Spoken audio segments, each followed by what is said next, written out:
Hello, Mr. Dave here, and welcome to 18 Days of Horror with the Geeky Guys. In the 18 days running up to Halloween, I'm going to be watching 18 films, 18 horror movies, and also doing a quick review after them as well. So I've just watched the first one, which was When Evil Lurks, a Spanish 2023 film directed by Demian Rugner. It's in Spanish with English subtitles. Now I know that might put a few people off. Certainly I've not always been into those films in the past. It's kind of been a little bit off-putting, but then I realised a few years ago that you miss a lot of really good films by doing that, by not considering it. And it's like, if you can watch a film, you can do a foreign film with subtitles. It's fine. So this one, good film. A little bit shocking in places, I must admit. It was a little bit different to what I expected. I'll basically simply synopsisize it for you. I don't want to give too much away because probably people are going to go and watch the film and don't want to give all the best bits away.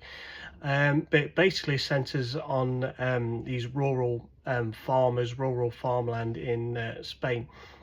Now, although it's a 2023 film, it seems as though it kind of could be like early 2000s, kind of just when effects started getting a little bit better and horror sort of started getting taken a little more seriously again, after obviously we had the heyday of the 60s and 70s, and then it kind of dropped down the what people would class as quality, what people would class as good art and good drama and good stories, things like that. But it's made a resurgence in recent years with a lot of good horror TV series and a lot of good horror films. So yeah, basically this one, set in rural farmland in Spain, centres on these two brothers. At the start of the film, they hear gunshots from their farmhouse. They consider going out at night to investigate, but then they decide maybe better not, wait till the morning, which makes you think they're quite intelligent, quite centered, gathered people, because they're doing something that makes common sense. So they decide to wait till morning. They go out with the dogs to kind of find out what's happened, and they find a mangled body on the floor. They're not sure who it is. They've got ideas it could be a local, but they're not sure. And they find all these strange metal devices around the body, and they find these documents in this bag with the body that's got all this strange language on it and strange symbols, and they're not quite sure what's going on.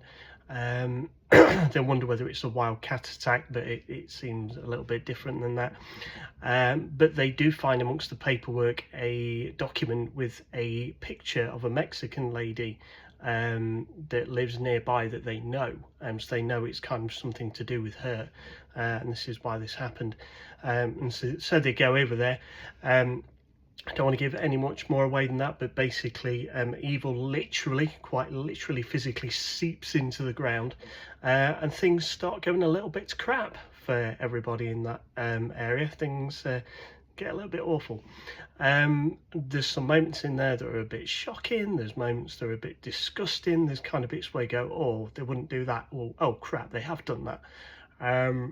But yeah, there's some good horror, there's some good gore, but not overly gory, which is good. They do keep the story going, and there's a lot of links to previous horror films like Children of the Corn springs to mind, and a few others, which you'll see when you watch it.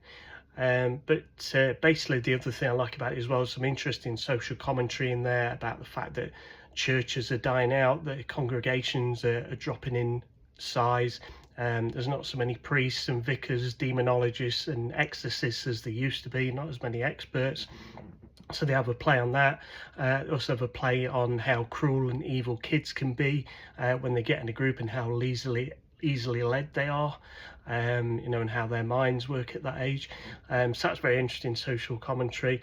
Like I say, a lot of links to other, like earlier kind of 70s era horror films, I would say, in there, and a very interesting story. A little bit slow paced at times, but I think I quite like that because it's kind of telling the story and building suspense. A very good soundtrack, I would have to say as well. That's really ominous and really does work well with the action and with the mystery and suspense building up. So yeah, I would definitely say When Evil Lurks is worth a watch. Probably one that's gone a bit under the radar, especially like I say with it being an English subtitled Spanish film. But a very good horror movie, very old style in a way, but also modern in the effects are really good. And finally, just to say, I probably wouldn't watch it while you're eating. Definitely nothing mushy, definitely no milkshakes, and you'll understand that when you watch it. But yeah, check it out, and I shall be back tomorrow with another horror movie review in the 18 days lead up to Halloween.